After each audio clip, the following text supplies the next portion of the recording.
The conversation about the Pentax K-1 Mark III sits at a fascinating crossroads. On one side, you have nostalgia. Pentax has always been the brand for photographers who value tradition, reliability, and the timeless experience of shooting with a DSLR. On the other side, you have progress. The world of cameras has shifted dramatically toward mirrorless technology. Brands like Sony, Nikon, and Canon now dominate with lightweight bodies, advanced autofocus, and hybrid features for both photos and video. In this climate, Pentax stands out as almost defiant.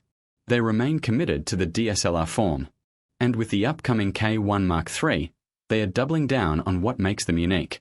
This new camera, still officially a rumor as of now, is said to combine the rugged personality of Pentax with cutting-edge specs that fans have long dreamed about. If the leaks are true, the K-1 Mark III will carry a 61-megapixel backside illuminated full-frame sensor. That would be a massive step forward for Pentax and would put them into a whole new league. Resolution at that level changes what's possible. Landscape shooters could capture the finest textures in nature, from the veins of a leaf to the smallest ripples of water on a lake. Studio photographers could crop heavily and still maintain detail for large prints. For astrophotographers, higher resolution means cleaner stars, deeper skies, and more freedom in post-processing. But it's not just about megapixels. Pentax seems to be building an entire package around detail, stability, and reliability. Rumors point to dual CFexpress card slots. That's important. High-resolution files are massive, and photographers need both speed and capacity to handle them. Dual slots also mean redundancy, something professionals depend on. Nothing is worse than losing a day's work because of a card failure. With CFexpress, Pentax is promising speed and security. Then comes the autofocus. Pentax is said to be upgrading to a refreshed SAFOX 14 system. For years, autofocus has been a sore spot for Pentax. Mirrorless rivals like Sony and Nikon have raced ahead with on-sensor phase detection, eye tracking, and subject recognition powered by advanced algorithms. DSLRs, by design, can't always match that. But Pentax knows its audience. Most of their users are not chasing sports or fast wildlife. They're more focused on landscapes, portraits, and carefully composed shots. That said, improvements in autofocus will still be a welcome step forward. If the SAFOX 14 system delivers better accuracy, wider coverage, and more reliable performance in low light, it could be enough to satisfy most Pentax shooters. One of the most distinctive Pentax features is also making a return, the astrotracer. Built directly into the camera with GPS support, this tool helps photographers capture the night sky without needing bulky star trackers. It automatically adjusts the sensor to follow the movement of the stars, allowing for long exposures without star trails. For astrophotographers, this is a lifesaver.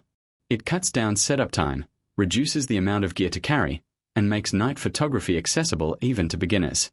The fact that Pentax continues to invest in this feature shows their dedication to a niche but passionate community. Now, we need to pause here. Because while these specs sound impressive, they remain unconfirmed. Pentax has been working on a new flagship DSLR for some time, and reports even mention manufacturing plans in Vietnam. But until we see official announcements, sample images, and final specifications, everything should be taken with caution. Still, the rumors paint a picture of a company trying to modernize without losing its core identity. Let's place Pentax in context. The camera world is dominated today by Sony, Nikon, and Canon, all of whom have gone mirrorless. Sony's A7 IV is a clear example of how the industry has shifted. It uses a 33-megapixel full-frame sensor, offers powerful real-time tracking autofocus, and delivers strong 4K video capabilities. Nikon's Z7 II is another great example, with a 45.7-megapixel sensor, eye detection, and a growing ecosystem of lenses. Both Sony and Nikon are focusing on hybrid use, cameras that perform equally well for stills and video. Pentax, in contrast, is not competing directly in that race. They're targeting the stills photographer who values image quality above all else. This brings us back to the 61-megapixel sensor. If true, Pentax would leapfrog both the Sony A7 IV and the Nikon Z7 II in terms of resolution. That's significant. For photographers who print large, resolution is king. For those who crop heavily, resolution provides freedom. And for those who simply want to capture the world in as much detail as possible, nothing compares to sheer pixel count. Pentax is clearly betting that there is still a market for ultimate resolution in a rugged DSLR body. But resolution is only one part of the equation. The in-body stabilization system is also rumored to receive major upgrades. Pentax has long been praised for strong stabilization, but improvements here could make handheld shooting even more versatile. Imagine capturing 61 megapixel shots without needing a tripod every time. Or shooting the night sky handheld with astrotracer engaged. These are the kinds of innovations that keep Pentax relevant even as the world moves mirrorless. Video, however, remains a question mark. Rumors suggest 4K video support, maybe even higher, but the details are thin. Without confirmed codecs, frame rates, or oversampling methods, it's hard to know how serious Pentax is about video. Historically, Pentax has always been a stills-first brand. If you're a hybrid creator moving fluidly between photo and video, Sony and Nikon are safer bets. But if your focus is stills, Pentax may still be the brand that speaks to your priorities. Let's also talk about build quality. Pentax DSLRs have a reputation for being rugged. They are often weather-sealed, built with magnesium alloy bodies, and designed to withstand harsh environments. That's one of the reasons landscape and outdoor photographers love them. You can take a Pentax into the rain, into the snow, into the desert, and it will keep working. The K-1 Mark III is expected to continue that tradition. In an age where many cameras feel fragile and delicate, Pentax still builds gear that feels like it can survive real adventures. Now, when you compare ergonomics, Pentax also has a loyal following. Their cameras tend to feature illuminated buttons, generous physical controls, and the traditional optical viewfinder. For many photographers, that viewfinder experience is irreplaceable. Electronic viewfinders in mirrorless cameras are getting better, but some people still prefer the clarity and immediacy of optical glass. The K-1 Mark III, being a DSLR, will deliver that classic experience. For those who find joy in looking through glass and seeing the world directly, Pentax continues to hold a special place. The ecosystem is another factor. Pentax users often stick with the brand because of the K-mount lens lineup. Over decades, Pentax has built a wide collection of lenses, and many of them remain compatible. That means longtime Pentax shooters can continue using their old glass on the new body. This backward compatibility is a huge plus. While mirrorless systems are still building their lens lineups, Pentax users already have decades of lenses to choose from. Of course, there are trade-offs. Mirrorless systems enjoy rapid autofocus, lighter bodies, and faster continuous shooting speeds. Sony and Nikon also benefit from broad third-party support, with countless lens makers, adapters, and accessories available. Pentax, by contrast, has a smaller ecosystem and less support from outside manufacturers. Choosing Pentax means accepting that you are in a more specialized community. But for many, that's part of the appeal. It feels personal, loyal, and dedicated. Price is always an important consideration. While no official number has been confirmed, expectations suggest the K-1 Mark III will be priced competitively for a flagship DSLR.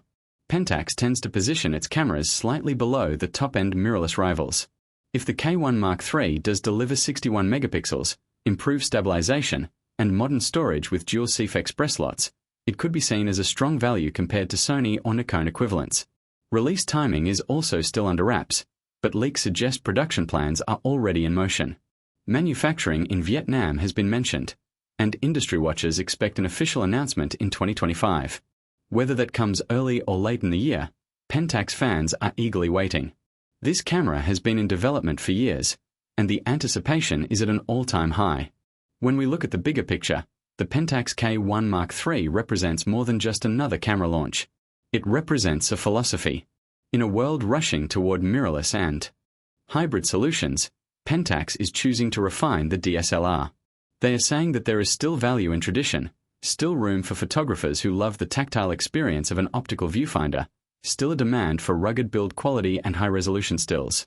They're betting on photographers who want to slow down, compose carefully, and capture detail at the highest level.